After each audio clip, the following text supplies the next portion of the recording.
Roslyn Nieves. Today I have with me Dr. Elaine Leinung. She's a certified family nurse practitioner with over 35 years of nursing experience. Formerly president of the Brooklyn, Queens chapter of the New York State Nurse Practitioner Association. She currently serves as a program coordinator for the local Board of Directors NP Association. Dr. Leinung began her practice as a RN prior to becoming a nurse practitioner. And she wants you to know that first and foremost, she is a nurse. In addition to her hospital experience, Dr. Leinung worked as an NP in a community-based clinic serving low-income patients in a SUNY College Health Clinic, and most recently in a family medical care practice.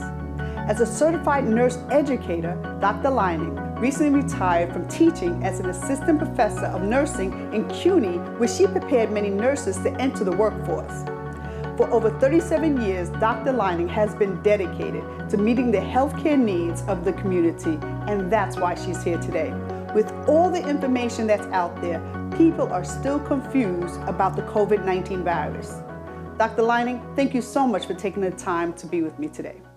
Roz, I'm really glad that you asked me to do this because I would like to serve still the public and just give a little information and some reassurance. So yes, it is confusing. We are overwhelmed with the information, and I'm going to try to keep it simple because the simpler it is, the simpler people are going to be able to follow the rules and a little calmer we're all going to feel.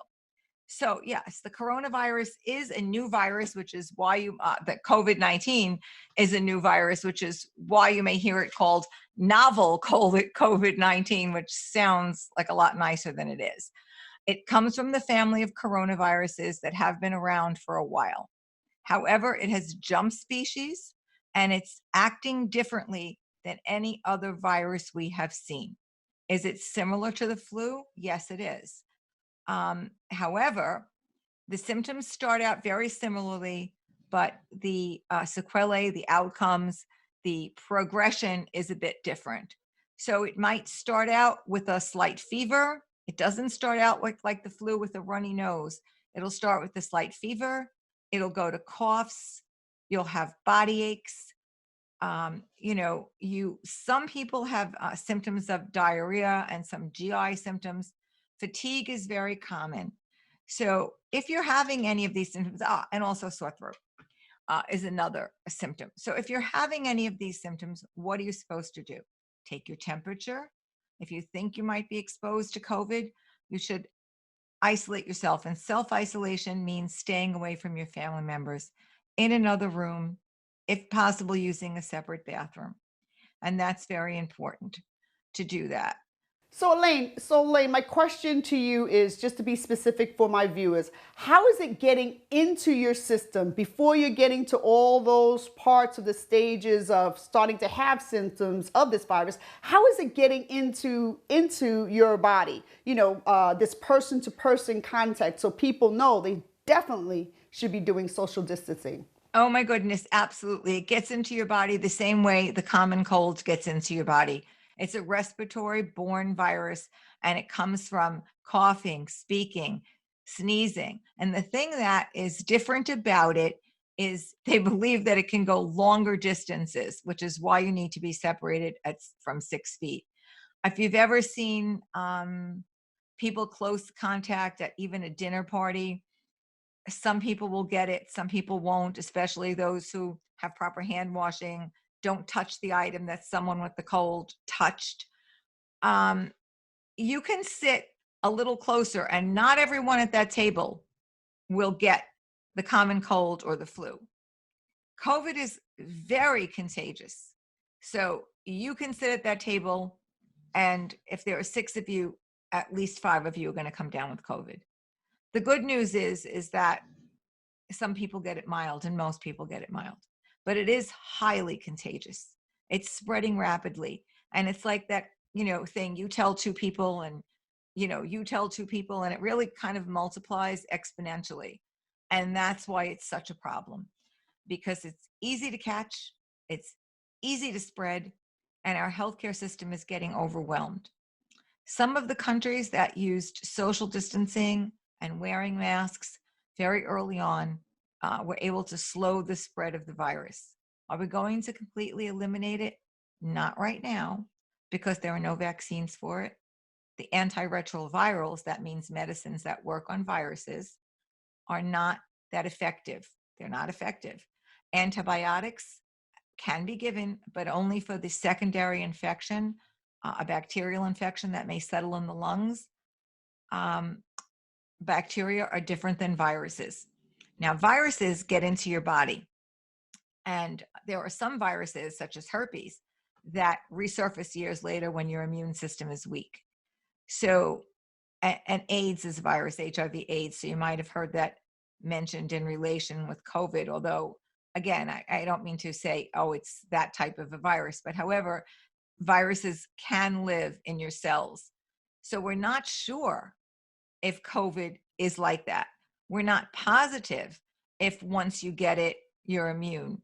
We're not positive if, when your system gets weak again, if it can reappear. So that's why there's so much testing, so much is unknown about this virus. And yet you'll hear people saying things definitively, such as, oh, if you're a certain blood type, you're not going to get it. That really has not been proven. It's a very small study. It was not done in a controlled manner. So I would like people to disregard as much of the unproven information as they can and just focus on what they can do to protect themselves and to protect the community. So I'd like to go to some of the basics. Are the symptoms the same for everyone, or can it be different from person to person, the symptoms? The symptoms can be slightly different from person to person, but they're remarkably similar. Fever is usually present in everyone. Okay, they are going to get a cough. They may or may not get a sore throat. They will probably get body aches. The most dangerous thing that they can get, which is a little bit different than the flu, quite a bit different than the flu, is the shortness of breath. So if you experience shortness of breath, you need to let your healthcare provider know immediately. And this is very dangerous for people with underlying medical conditions, the elderly, and sometimes, people with immunosuppression. So if you feel shortness of breath, you need to take extra precautions, call your healthcare provider. They may come from the health department and do your testing at home. The last thing you want to do is crowd up the ERs, especially if your symptoms are mild. So explain specifically when you say underlining conditions, what those underlining conditions are. Okay, some of them are asthma, bronchitis, heart disease, diabetes, and some autoimmune disorders. Anybody that's undergoing chemotherapy or has anything that compromises the immune system. Another question, if you can explain, when people are saying asymptomatic carrier, what does that mean? Oh, you mean an asymptomatic, a person that's not showing symptoms and can still be giving it to people. And that is something called a prodromal phase, maybe. And yet another time it may be someone who has such mild symptoms, they never even realize they have it. And again, that's very similar. Some people haven't lived through measles or chickenpox, but those diseases also spread rapidly because of the fact that people who were going to get it were not showing any symptoms for quite a few days before they got it. And again, measles, chickenpox, viral diseases, they vary from person to person on the severity. You could have someone with a very mild case of measles, but as a small child, but then adolescents who got measles, oh my goodness, they had terrible, terrible cases of measles. And measles was a very dangerous disease. I mean, people got very ill from it. They had high fevers. Some suffered brain damage, blindness. Chickenpox, which was considered a benign disease, was not in a large number of cases. People got secondary infections.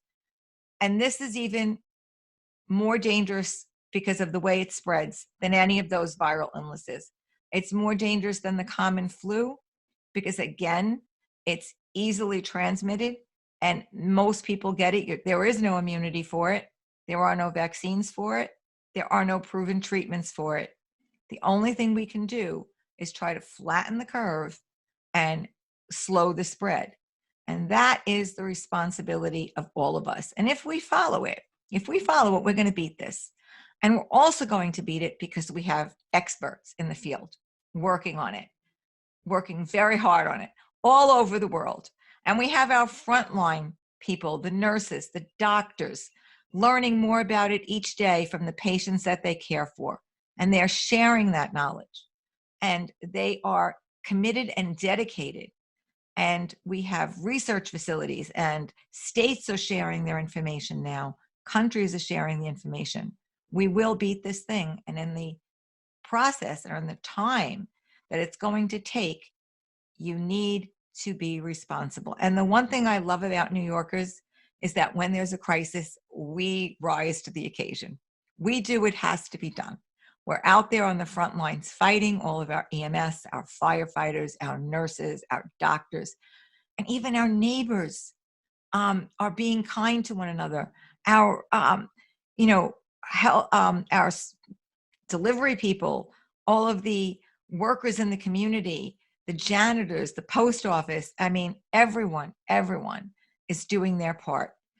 And the rest of the public who maybe didn't quite realize the severity right away needs to realize that if we practice some good common sense health and hygiene measures, we're going to be okay. So the first go ahead. So Elaine, that brings me to what is the proper way to self-quarantine at home? Okay, the proper way to self-quarantine at home is, as I mentioned before, you need to be in a separate room and use a separate bathroom. That if you think you have any symptoms at all of COVID-19, separate yourself immediately, isolate yourself, and you need to remain inside for 14 days. You need to be away from everybody for 14 days because the symptoms come out somewhere between 2 and 14 days, with 14 days seeming to be the longest stretch and about 5 days seeming to be the average. So we need to do that. The rest of us who are not having symptoms need to practice not only social distancing, but wearing a mask when you're out in public. And there are many YouTube videos out there right now showing how to make simple masks if you don't sew, even a bandana, even something like this, a cowl neck. Yes, I like that. But you got to cover your mouth and nose. Like so, a scarf, you can wash the materials. People are getting very panicked about it living on clothes. It seems to live on clothes less, a shorter period of time than it lives on hard surfaces. Common sense, if you're exposed and you're out, wash your shirt. I would leave your shoes off. Again, gloves are great. The only problem with gloves is if you're wearing gloves and you forget and you go like this and you touch your eyes. That's right. I even seen some people, they're out there, they're using the mask, they're all covered up, they have their gloves, they have everything. They're shopping, getting their emergency, replenishments to eat, and they're touching the mask and pulling it off. And the whole purpose of the mask is that you don't touch your face. You don't just do anything till you get back home, you wash your hands, and then you pull the mask off. Yes. Am I right? You want to remove your gloves first, you want to wash your hands, and then you want to remove your mask. So you try to remember the proper steps. So the mask is still very good because it's going to prevent you from getting other people sick, and it may afford some protection from other people transmitting it to you. So I would say, definitely, be careful, keep your social distancing, wear your mask. Hand sanitize, the wagons, hand sanitize your doorknobs, but there isn't any better way. The most important way is proper hand washing. And you got to wash for at least 20 seconds. Get under your nails, wash in between your fingers. Remember, we used to teach the kids that in kindergarten. We'll go back to that again. As you notice, I'm wearing a very thin wedding band. No jewelry is the best. Short nails is the best. Get rid of your, if it's at all possible, your fake nails, even nail polish, because we don't want the virus to live anywhere. We want to make sure we can get that off as quickly as possible and be as thorough as possible washing your hands. I also, and I've always done this when anybody in the family has a cold, don't wipe your hands on a towel. Don't dry your hands on a towel. dry your hands on paper towel, get rid of it, dry them thoroughly. It really does stop the spread, because any of the viruses are going to live on wet cloths and surfaces. So whenever anybody has had colds in the house, I make sure that they have paper towels. Wash and change your towels daily. Keep tissues around. Anytime you're going to cough or sneeze, please use a tissue. In an emergency situation, cough into your hand or elbow to keep those secretions from, going all through the house. Wash your shirt later, please. Remove your shoes before you come in the house. Aside from the fact that there are lots of other dirty things out there, they're generally hard surfaces, and if someone sneezed down on you, you can possibly be having some virus on them. The hard surfaces in the house, disinfect them constantly. Anything that's used a lot. And as I said, the most important thing is when you come in the house, wash your hands. Wash your hands frequently. That's good health practices. Now, these masks, I only have one of them actually, because this I just happen to have, because these type of masks we do want to save for the healthcare providers. There have been people that have been making them out of bandanas. I even have a friend who crocheted one and then put a coffee filter in it. Inside the mask.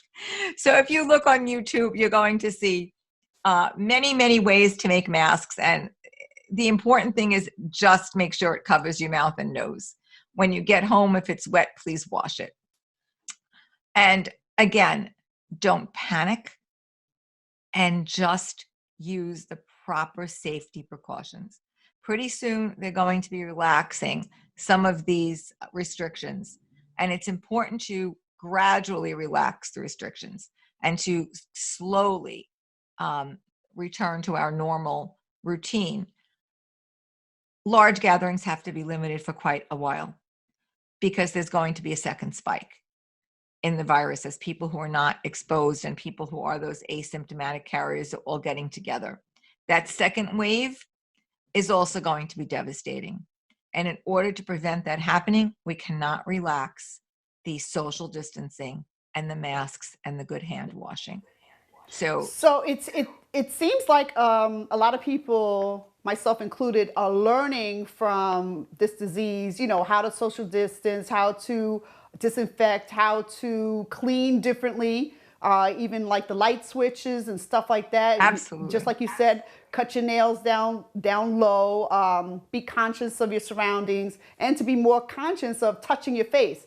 As humans, we not naturally just go like this. Even if you wipe your hair out of your face, you're always touching your face, It's true. I think our behaviors are changing. Yeah, the more you're conscious of it, the more you feel like touching your face and rubbing your nose. So it's just normal human behavior. I would say wash your hair every day. Even say wash your face when you get in, because you don't know if you've touched it, where the mask especially wasn't exposed. It's public health, it's sanitation, it's good hand hygiene, it's social distancing, and that's going to really protect the public and flatten that curve. If you've seen the effects in the hospitals, you don't want to be there. You don't want to make routine doctor visits either and expose yourself. You don't want to make routine dental visits. You do not want to go for routine tests at this time. The healthcare system is overwhelmed.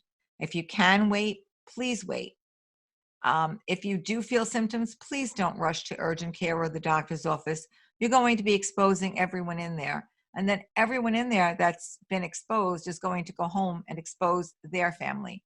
So we need contact tracing, which the Department of Health is overwhelmed with and simply hard to track down every contact. Testing kits are in rare supply, so we're only testing those that have symptoms right now. I mean, it would be great once they're out there to test the general population, so we know those who might be immune or those who don't have it can go about their business and help others. So it is a time where the situation is evolving. We're learning more and more each day. The numbers, of the spread, it's going to different parts of the country. New York, as we all know, is the epicenter, and we're being hit the hardest. We're going to have to sacrifice much for a while to get back to normal and protect ourselves and others.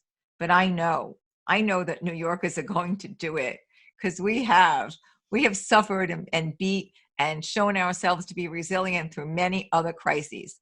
So my money is on the New Yorkers for showing the rest of the country how it's done, for doing it, for keeping calm. We're resilient. We're New Yorkers. Hey, you know, we're great. So I want to congratulate and speak to each and every one of you and say, listen, you're terrific and you're going to do it. You're going to practice your social distancing. You're going to be responsible. And we're going to show everyone how New York survived this very terrible pandemic during which we're very hard hit. So to all of my New Yorkers, listen to your healthcare providers. Do your part. Definitely. So, Elaine, can you speak a little bit about, you know, if you have symptoms for the teledoc, for people to use that portal and to call in to their doctor? Can you talk a little bit about that? Yes, NYU has the teleport. Many other doctors are, and they'll advise you to take your temperature daily to record your symptoms. They'll take a good look at you. And as you can see, we can see each other pretty well from here. So, you know, their experience, they'll look and they'll give you advice. The most important thing with the symptoms and the most important thing to remember is many of us, most of us will get mild cases.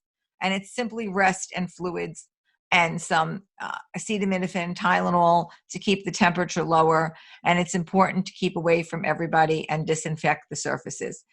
Most of us are going to come through it really well. And for those that aren't, that's where we're really concerned about. That's where we want to focus our energies and our resources. So I want you all to realize that it's not something to, well, you're going to be concerned, but we don't want you panicking. We don't want you rushing into the doctor's offices or emergency rooms. Again, unless you're experiencing shortness of breath, severe shortness of breath, you're going to call 911 immediately. Again, most people will get it mild. Some people will have it moderate. And a few, small percentage, but it's enough to overwhelm the system, are going to have severe symptoms. And for those people, we want those resources to be there.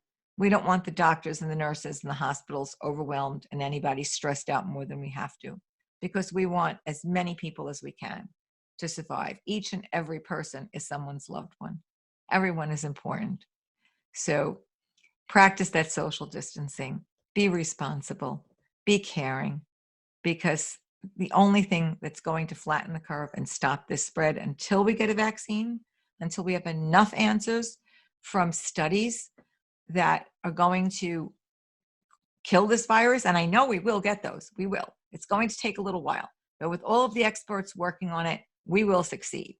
In the meantime, again, hand washing, masks, social distancing, disinfecting, taking care when you get those symptoms, when you see them mildly, self-isolate, and call your healthcare provider for advice, because they're going to give you the most current and up-to-date advice.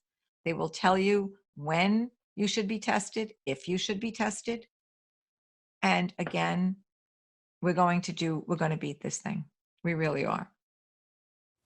I agree. Dr. Leinung, thank you so much for joining me. That's wonderful advice. I agree and love all of your tips.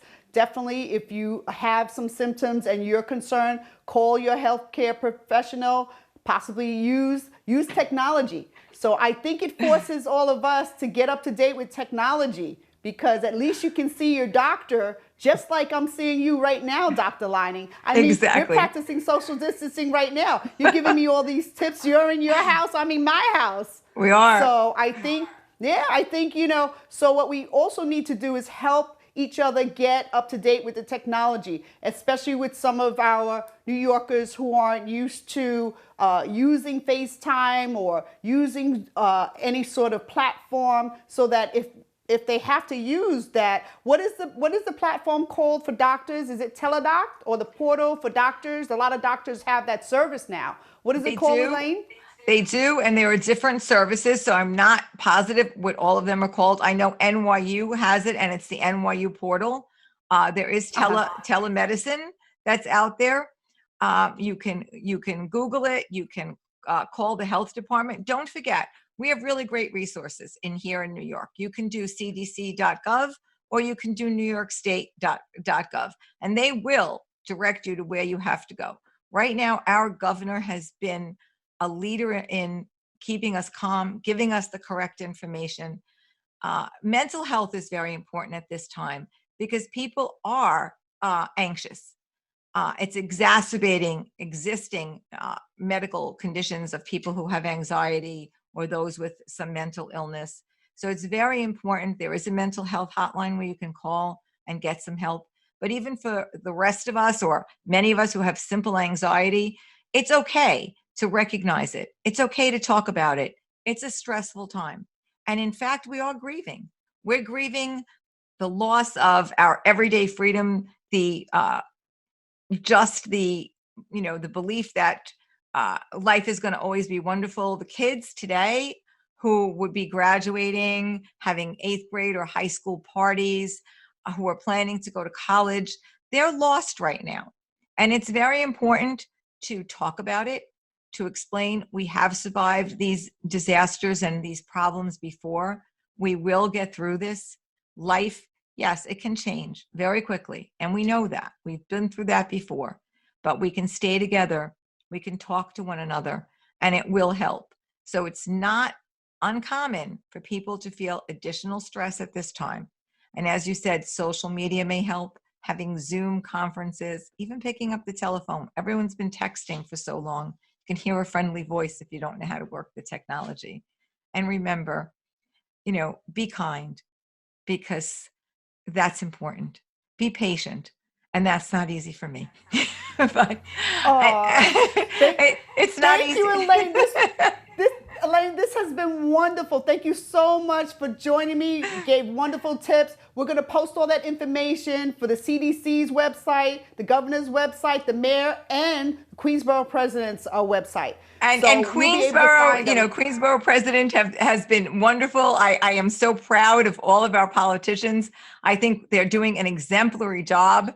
And again, we're resilient. We're New Yorkers. We will get through this. And Roz, thank you for giving me a little chance to feel that I am helping the general public, and also showing that our nurses and our nurse practitioners are people you can turn to in times of stress and times of medical problems. We will be there for you. Thank you, Roz. Thank you, Elaine. Now just remember, if you feel sick, call your doctor and be guided by your doctor. If you need immediate assistance, dial 911. If you have questions about services in the 5 boroughs, dial 311. If you want more information about the coronavirus, visit the Centers for Disease Control and Prevention's website at cdc.gov. For other websites to keep abreast of the COVID-19 updates, please visit the governor's, mayor's, and borough president's web pages for additional continuous information. I'd like to say thank you to all of our emergency and essential workers that are keeping this country going. I'm Roslyn Nieves. Stay safe and be well.